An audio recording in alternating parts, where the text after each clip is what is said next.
What if the very thing you believe is proof of your twin flame connection is actually the universe's final, most cunning test? The truth is, the universe has a sublime sense of humor, and its ultimate exam rarely looks like what our spiritual fantasies have painted.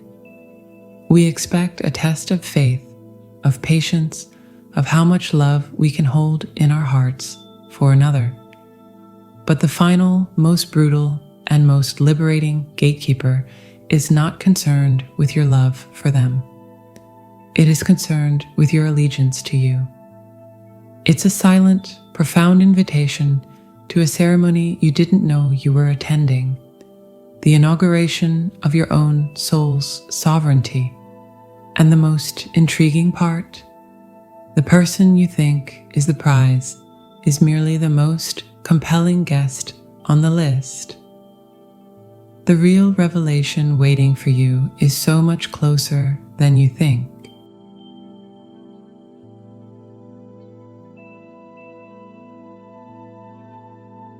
You know, it's the strangest thing. You do everything right. You journal until your hand cramps. You meditate until you're pretty sure you've met the void, and it told you a funny joke. You've devoured every spiritual text. You can articulate your attachment style and your core wound from a past life with the precision of a surgeon. You've built a beautiful, shimmering identity, the healed one, the spiritual seeker, the divine feminine in flow, the sacred masculine in presence. You've built a cathedral of light within yourself, and you stand in it, waiting for the doors to open so your twin flame can finally walk in and admire the architecture. And then, the universe, with a cosmic sigh, decides to burn the whole thing down. This, my dear friend, is the sacred deconstruction, and it is the universe's most brutal act of love. It's not about healing your inner child anymore. That was the junior league. This is about annihilating the spiritual adult you worked so hard to become. Why? Because that identity, no matter how beautiful, is still an identity. It's still a story you're telling yourself. It's a suit of armor, forged in light, but armor nonetheless. And the universe demands you stand naked. Let me explain. You've been using your spiritual toolkit to get a specific outcome, union. You've been surrendering to divine timing, but secretly you're checking the clock.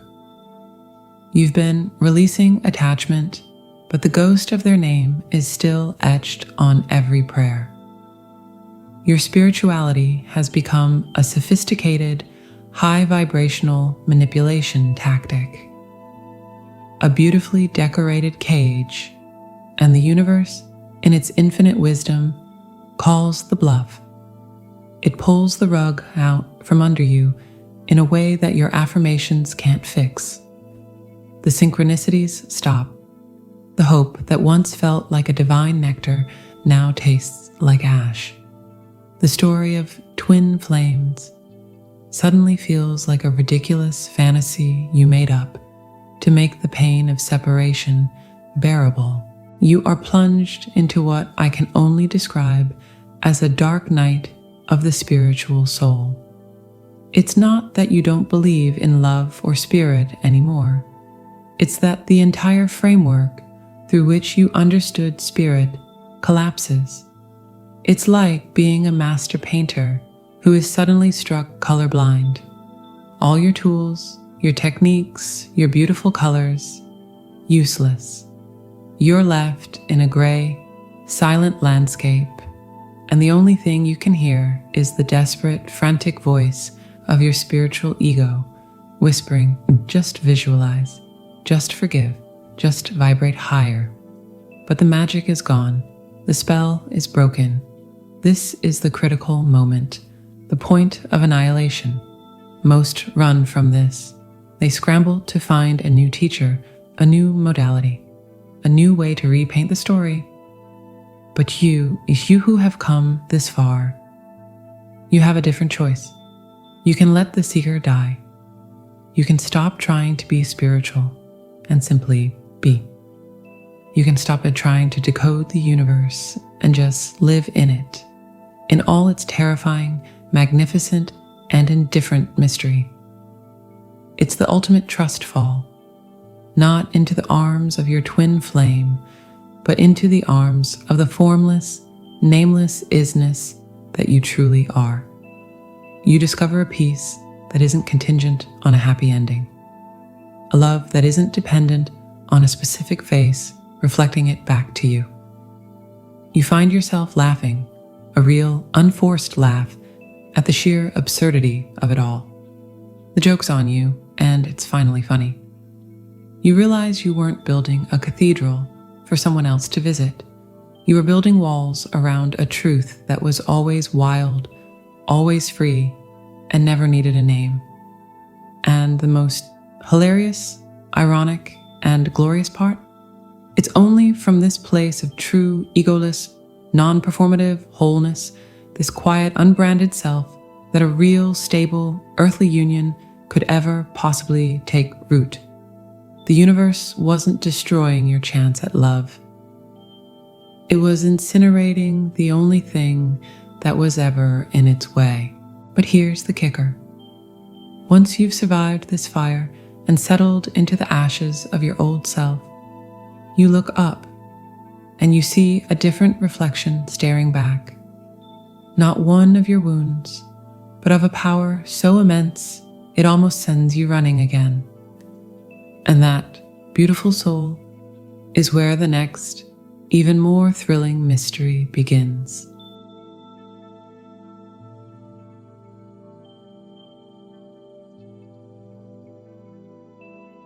So you've survived the fire. The spiritual ego has been quieted, and you're sitting in the quiet, raw truth of who you are without the fancy labels. It feels like peace, finally. And then you look up and you see them, or rather, you see the reflection of yourself in their eyes. But it's not the reflection you were prepared for.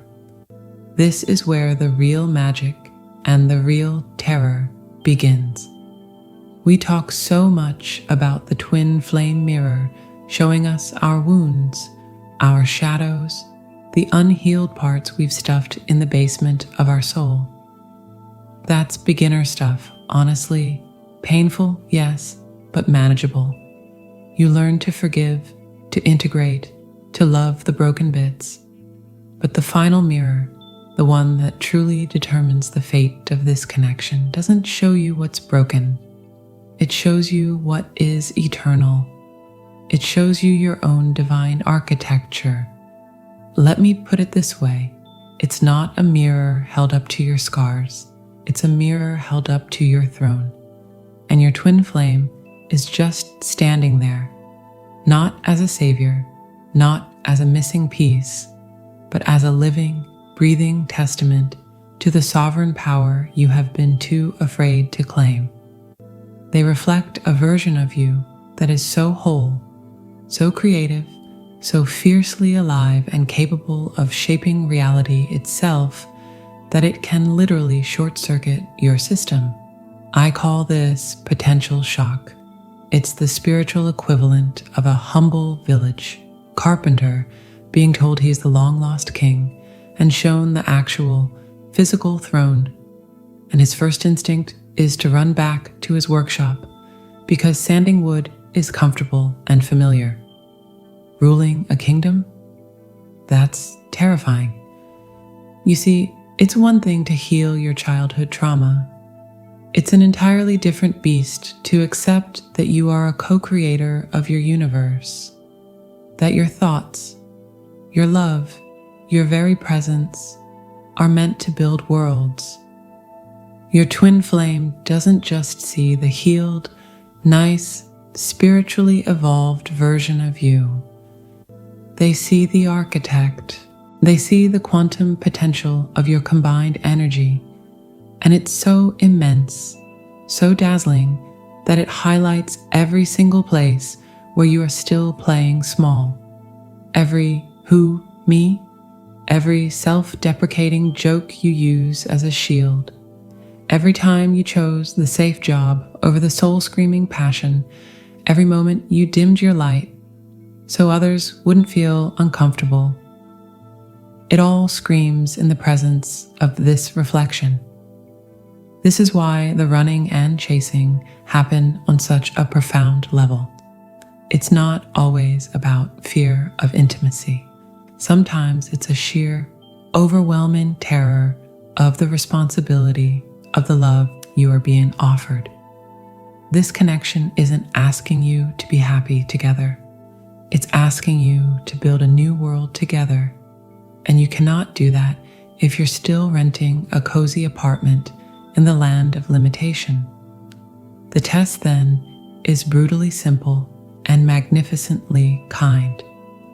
Will you build your kingdom alone? Will you embrace that raw potential and start ruling your own life with the authority it demands?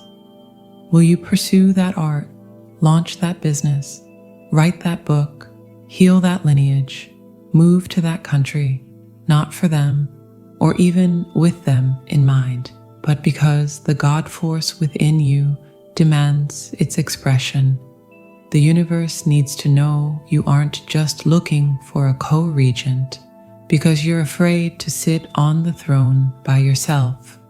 When you finally, truly, from the bottom of your soul, decide to build your empire, not an empire of ego, but an empire of purpose, joy, and authentic self-expression, something hilarious happens. The pressure vanishes. The longing transforms. You're no longer waiting for someone to complete your palace. You're too busy laying the stones, planting the gardens, and enjoying the view from your own battlements. You become a sovereign state. And sovereignty, my love, is the only grounds upon which two divine rulers can meet to form an alliance that shakes the heavens. Not out of need, but out of a wild, exuberant, creative overflow. Think the journey ends there? Oh, but the universe has one last delicious paradox for you. The secret of how this fierce, hard-won sovereignty becomes the very thing that makes true, effortless union not just possible, but inevitable. So here you are. You've let the stories burn. You've faced the terrifying reflection of your own limitless power and decided, trembling but resolute, to build your own cathedral to the sky, stone by solitary stone. You've stopped waiting for a mirror to validate your existence and have instead become the source of the light itself. And you stand there in the quiet hum of your own sovereignty, and you realize something utterly profound, something that makes you laugh with the gentle exhaustion of a long journey home. The hardest test in the universe was never about them. It was always about you. It was a sacred, brutal, and exquisitely designed curriculum to guide you back to the one consciousness you had abandoned, your own. The twin flame, in the most breathtaking plot twist of all, was merely the most compelling character in a play staged entirely for your awakening. They were the perfect catalyst, the irresistible gravity that pulled you into the orbit of your own soul. And now, having passed through the fire and emerged not just healed, but forged, a quiet miracle occurs. The desperate need for union transforms into a peaceful capacity for it. The longing doesn't vanish. It alchemizes. It becomes a spacious, open-hearted invitation, not a frantic prayer. You are no longer a half seeking its counterpart. You are a complete universe, humming at a unique frequency capable of recognizing and resonating with another complete universe. This is the secret they don't tell you. Union is not a frantic collision of two missing pieces finally slamming together. That is drama. That is trauma bonding. True divine union is what happens when two whole self-contained solar systems decide to share a galaxy. Their gravitational fields align, their orbits synchronize, and they create a harmony more beautiful and powerful than either could alone. They don't need each other to exist. They choose each other to create. And the love that flows from that is not a draining, desperate thing. It is a renewable resource. It is an endless, generative celebration. The path was never about finding a person. It was about becoming the kind of person, the kind of soul, for whom such a connection is not only possible, but natural. The universe wasn't withholding your twin flame. It was holding the space for you to become their equal. So look around you, at the life you've built from the ashes of your old self, at the peace you've cultivated in the unknown, at the sovereignty you now wear as your true skin. This isn't the waiting room. This is the destination.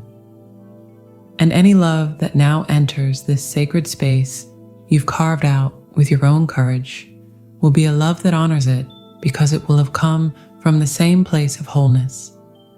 And the most beautiful part, the conversation is just beginning. Now that you speak the language of your own soul fluently, you'll be amazed at what and who finally understands you.